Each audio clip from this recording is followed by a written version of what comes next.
Brinkley Chitwood had her son at a difficult time. A large, well-regarded daycare in her town of Hazard, Kentucky had just shut down. Yet another victim of the suffering coal industry. When Chitwood had to go back to her job as a kitchen aide at the hospital, there were so few options that she didn't know where to take her newborn. "I was stressed every day," said Chitwood, 20. "I did not know where my son was gonna be. Did not know who was gonna watch him. Didn't know when I was gonna get off. It was always a what-if situation." That's a common feeling for parents across America, where quality child care is expensive and often hard to find. But it's particularly prevalent in rural areas, many of which have seen dramatic declines in both incomes and populations. The economics of running a daycare have become even more difficult as state budget cuts undermine funding for childcare subsidies. Now, much of eastern Kentucky is covered by what the Center for American Progress has deemed child care deserts. Census tracts with at least 3 times as many kids under age 5 than there are licensed child care openings, forcing thousands of parents to depend on the kindness of relatives and friends, or sometimes stay at home themselves. Related, this small Kentucky town voted for Trump, but isn't waiting for his help. New Beginnings, the daycare center that shut down right before Chitwood's son was born, was founded in the 1970s, when the area was booming and a childcare business could support a homeless shelter as well. But as people moved out of the area, New Beginnings could barely support itself. By last winter, it was about to declare bankruptcy. Luckily, the Foundation for Appalachian Kentucky got wind of New Beginnings' distress. With the philanthropy support, the daycare restructured and reopened. Chitwood got a job there, caring for the 1-year-olds, and brought her son there, too. But not all daycares are so lucky. To Foundation official Laura Smith, a lack of child care poses a threat to Appalachia's transition away from coal to other industries, such as tourism, small-scale manufacturing and local food. "We want to attract new people to the region too, and we need certain amenities," Smith said. "How many businesses are going to want to locate somewhere there isn't a quality daycare? It's a no-win situation at the turn of the 21st century." Kentucky decided to invest heavily in early childhood education. Dina Daly, owner of Titletown Daycare, was one of the beneficiaries. The state was giving out grants to qualified daycare providers to start businesses in underserved counties, and she picked Beattyville, in Lee County, where Titletown has operated since. But as the years wore on, Daly didn't receive nearly as much help from the state. Incomes and population in the area declined, but the child care assistance payments for poor families on which about 3/4 of her clients depend stagnated, which sometimes kept the business from breaking even. She made it work with occasional financial help from her husband's job, cleaning and maintenance by her son, and by employing her mother to help with the kids. "The economic part of it is not sustainable," Daly said, sitting at a tiny kid's table in a miniature chair while her charges napped. "This is my passion. I do what it takes." Across Kentucky, nearly 27,000 kids receive a subsidy through the Child Care Assistance Program, which is funded by both the state and federal government.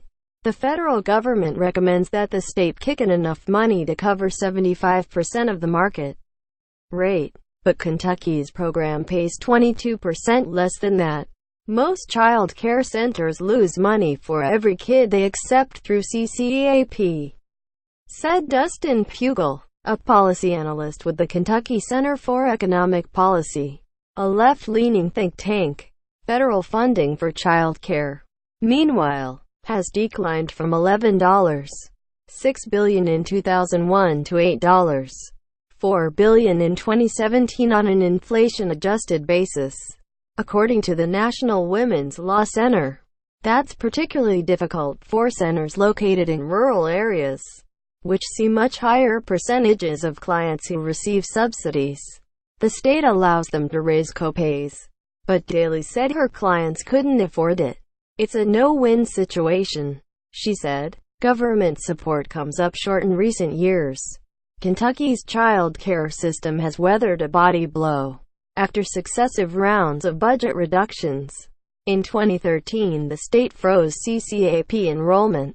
The cuts kept some parents from entering the program just as the collapse of coal was also making it difficult for families to pay full price. The CCAP program restarted a year later, but income requirements had tightened, meaning that not all parents could come back. According to the U.S. Bureau of Labor Statistics, 10% of the child care centers in the state closed between 2013 and 2016.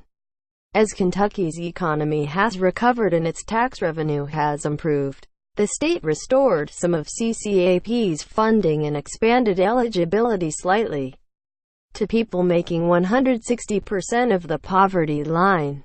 But that doesn't reach all parents who could use the help, especially when unsubsidized child care costs more than $6,000 on average per year in Kentucky.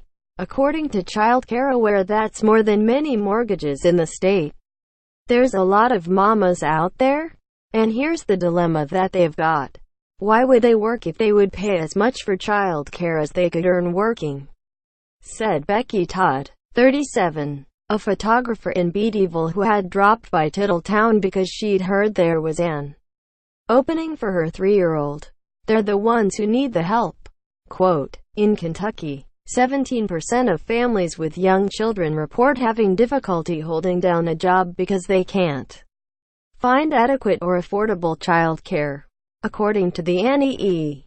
Casey Foundation's Kids Count survey. Meanwhile, the state has made it much more difficult to start a daycare by adding regulations meant to improve quality and safety, such as requiring staff to go through additional training and restricting their location to certain zones. According to June Widman, executive director of the Eastern Kentucky Child Care Coalition, the number of home-based businesses declined from 10 years ago to 300 today.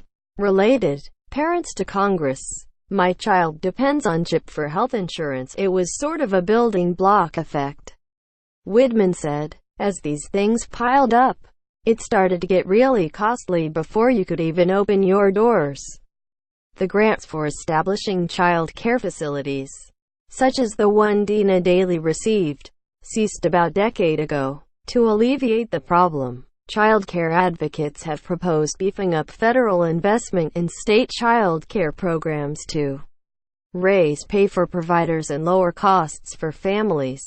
Conservatives, like Ivanka Trump and Senator Marco Rubio, pushed for an expanded and fully refundable child tax credit in the tax reform bill that could help as well. But the House and Senate only expanded the credit without making it refundable, which means poorer families don't see much benefit. In addition, the White House's budget blueprint for 2018, which was released last spring, would result in a 17% cut to Head Start, the federally funded preschool program, according to an Urban Institute analysis. For New Beginnings executive director Donna Fields, that makes it difficult to hear politicians talk about how children are the future. If we're that important in a child's life, and you keep cutting our funding, how do we do what we're supposed to do? Fields asked. Until they really realize that quality child care is more than just saying it, or making all these requirements for these centers. You have to have something to help them. Quote,